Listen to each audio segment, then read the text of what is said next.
In this video I want to talk about avoiding the enemies in the Silent Hill 2 remake. I've seen a lot of comments online about how enemies can't be dodged anymore, and I also watched MVG's latest video about the Silent Hill 2 remake, and look, I love MVG's videos, I love what he does, and I agree with like 90% of what he says in this video. However, I don't fully agree with how he has framed avoiding the enemies, and just to quote him, he says that unfortunately it's not part of the remake, and that if you're inside a building you're going to have to engage the enemies. And I'll get on to why that's not true later in this video, but I will concede that it's a little bit harder to avoid them, but I think that that was actually kind of needed, because you can pretty much just walk circles around the enemies in the original, and for them to have included that in the remake, I think it would have made for a very not scary experience, let's just say. The irony is, the part of the video where he talks about how you can't dodge them anymore, he actually uses the dodge function and then turns back around and then continues to hit the enemy. He could have dodged the enemy and then kept running. Not only that, there are a few specific parts where he fought the enemies where he really shouldn't have fought the enemies. And look, far be it from me to tell anyone how to play their game. Everyone's going to play it the way they want to. But there are certain sections of this game that it's just not wise to fight the enemies, and the game really is designed to actually let you run past the enemies, just like in the original Silent Hill 2. How do I know the developers wanted you to run past the enemies? Well, there's actually an achievement for not using ranged weapons at all. Side note, I absolutely love that this achievement has been added, because it shows the devs really thought about making the enemies avoidable and making it a core part of the game. But also, I just know that this is the type of achievement that I'll have a lot of fun going for, and it's like a badge of honour when you get it. Before I get into too much detail about avoiding the enemies, I just want to highlight why this is even important in the first place. I really appreciate that MVG even brought this up in his video, because I think it's something we need to talk more about with survival horror games, and what set them apart from action games. I recently set up a website where it's my goal to categorize every survival horror game, so I've been trying to find a universal thing that actually determines whether a game is or isn't a survival horror game. There are lots of characteristics of a survival horror game, like scarce resources, puzzle solving, playing as a vulnerable character, and maze-like environments, but any one of these characteristics on their own don't really amount to much. For example, Professor Layton has puzzle solving, but that doesn't make it a survival horror game. Survival horror is a puzzle game of efficiency. The whole time you're playing, every action you take is all part of a grander puzzle. And I'm not just talking about the more obvious puzzles where you have to find coins and rearrange them. I'm also talking about the combat and navigating the maze-like environments. If you take Resident Evil 1 and boil the gameplay down, what you're left with is a simple objective: get from point A to point B without dying, and usually picking up key items along the way or backtracking for key items. That's it. This is also true with Silent Hill 2 and the Silent Hill 2 remake.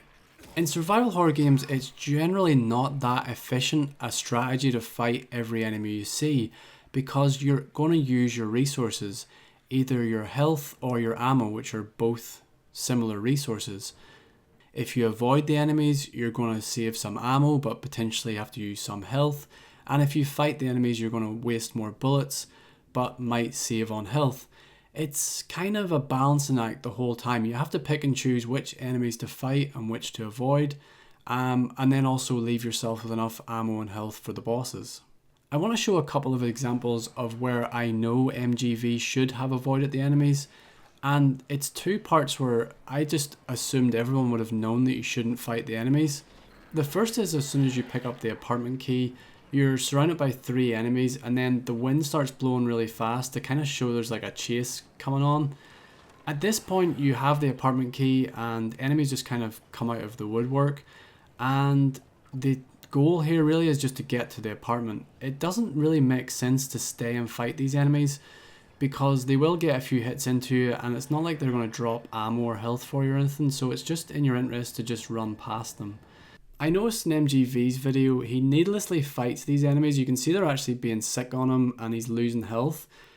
You just don't need to fight these guys. It's just, you can just turn, he's got his back to the alleyway now. He could have just like turned at any point there and ran back through the alleyway.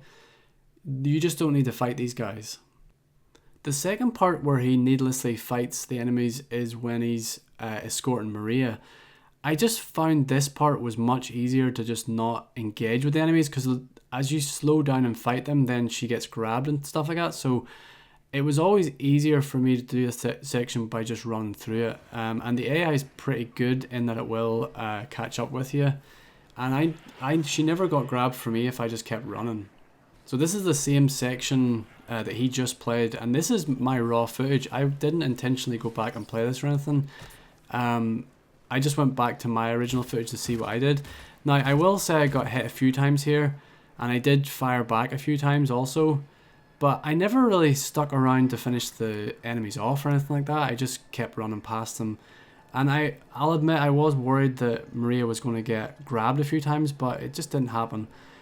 Also, I want to just point out that there is an actual dodge button in the game, so I find it hard to believe that the developers didn't intend for you to avoid the enemies by using the dodge. I use it pretty good here.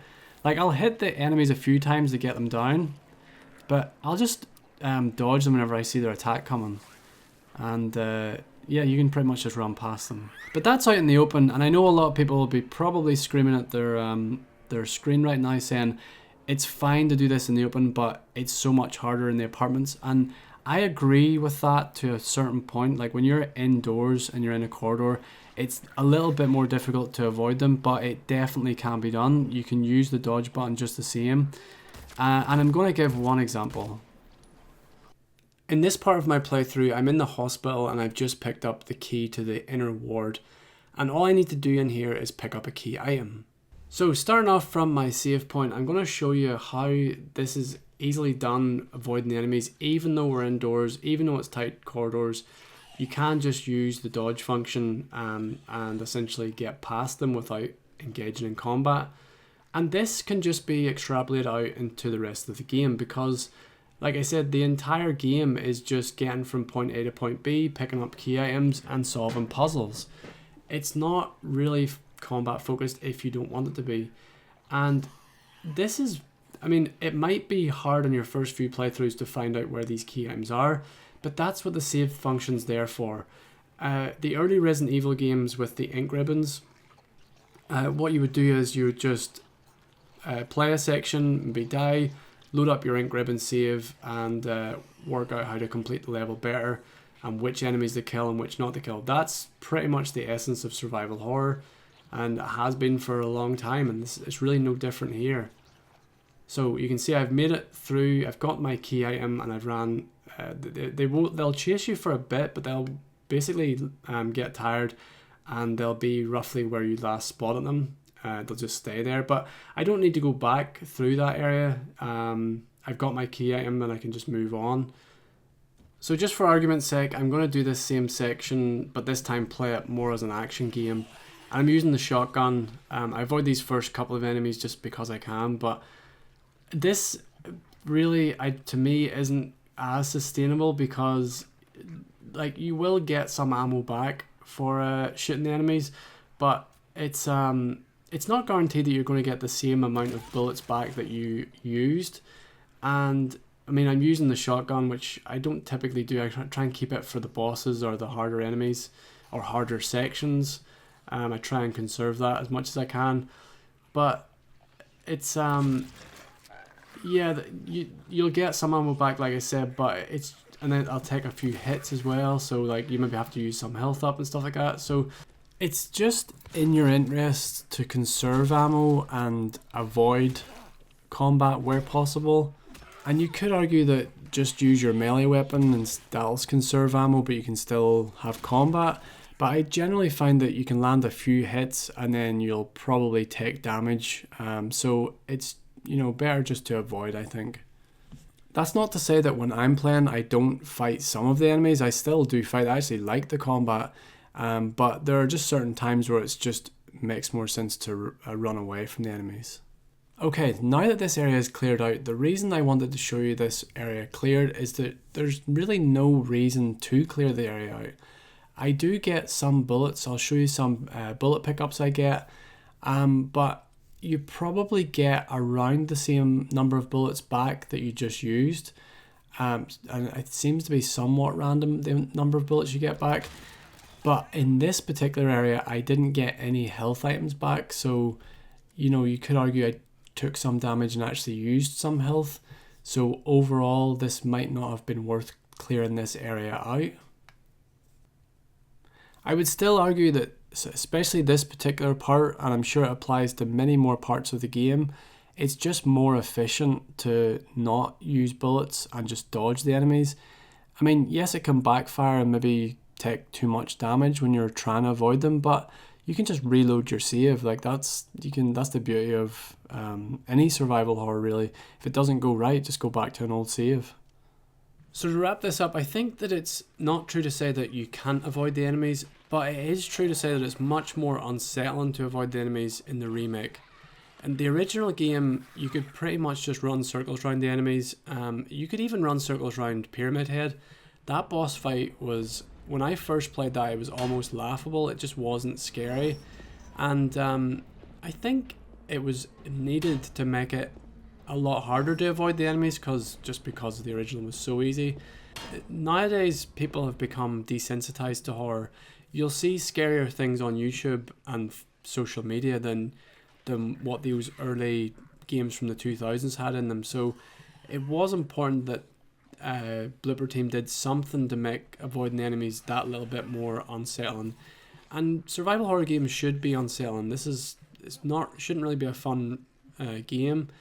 And also the fact that the enemies can now come through doorways just makes it so much more unsettling. And that, I think people just have an impulse to kill the enemies. They're just like, they don't like the idea of an enemy being behind them. So to tie up any loose ends, they'll just kill anything they see, basically, just so because they're just too freaked out by the thought of an enemy being left alive and could potentially, especially the mannequins, the way they can just like sneak about and hide and things like that. Just people just don't want them to be about them, so they just make sure and kill them.